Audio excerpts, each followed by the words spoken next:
क्या आप भी टीचर्स के बारे में प्रचलित एक मजाकिया कहावत के बारे में अवगत हैं कि जब जिंदगी में कुछ और न उखड़ पाए तो चलो टीचर ही बन जाते हैं। अब देखिए, चाहे अपना विद्यार्थी जीवन हो या फिर अपना कार्य क्षेत्र जहां हम शिक्षक के रूप में कार्यरत हैं, तो कुछ ऐसे शिक्षक होते हैं जो हमें जिंदगी भर प्रभावित करते हैं। प्रत्यक्ष परोक्ष किसी न किसी रूप में ये हमारे मन मस्तिष्क पर अपनी अमिट छाप छोड़कर जाते हैं। वहीं इसके विपरीत कुछ ऐसे टीचर होते हैं जिनको अपने जीवन में कुछ और हासिल नहीं होता है, कोई और नौकरी पेशा जैसे प्राप्त न हो या अपना जो वर्तमान नौकरी है, व्यवसाय है, उसमें सेट नहीं हो पाते हैं, वहां से असंतुष्ट होते हैं, तो फिर ये सोचते हैं कि चलो टीचर बनना आसान है, हम टीचर ही बन जाते हैं। अब जो इस प्रकार के मजबूरी वाले टीचर हैं वो अपने कार्य क्षेत्र में असंतुष्ट दिखाई देते हैं और समायोजित नहीं हो पाते हैं। इस प्रकार के टीचर हैं वो या तो अपने कार्य क्षेत्र में सेट नहीं हो पाते हैं, सिस्टम का सहयोग नहीं करते हैं, और अगर करते भी हैं तो वे इस भय से करते हैं कि मैनेजमेंट हमको निकाल न दे, हमसे हमारा रोजगार न छिन जाए। जो वास्तविक शिक्षक होते हैं उनके व्यक्तित्व में विद्यार्थियों को हरदम सीखने के लिए प्रेरित करने,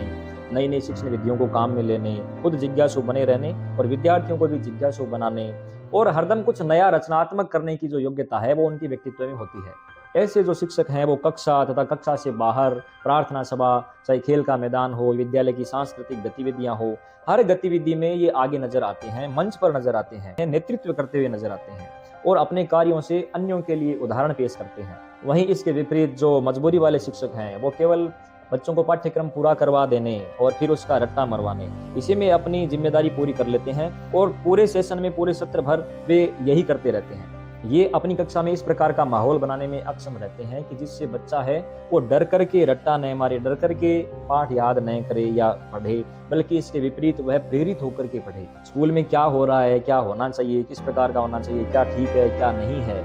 इन सब से ऐसे शिक्षकों को कोई सरोकार नहीं होता है। अब जो ये मजबूरी वाले टीचर हैं वे स्वयं तो कुंठित रहते ही हैं, साथ ही अपने शिक्षक साथियों तथा विद्यालय के जो बच्चे हैं उन सभी के लिए सरदर्द साबित होते हैं। इसके विपरीत जो वास्तविक शिक्षक के व्यक्तित्व वाले जो शिक्षक हैं वे सभी को प्रेरित करते हैं, सभी के लिए रोल मॉडल होते हैं। अगर आपके भी विद्यार्थी जीवन में या कि आपके शिक्षक जीवन में इस प्रकार का कोई शिक्षक है या रहा हो जिसने आपको प्रत्यक्ष परोक्ष प्रभावित किया हो, जिसे आप अपना रोल मॉडल मानते हैं, जिनसे आपने कुछ सीखा हो, तो कमेंट में उसका नाम अवश्य लिखिए। और अगर आप चैनल पर नए हैं, आपको वीडियो पसंद आया तो चैनल को आप सब्सक्राइब भी कर सकते हैं। धन्यवाद।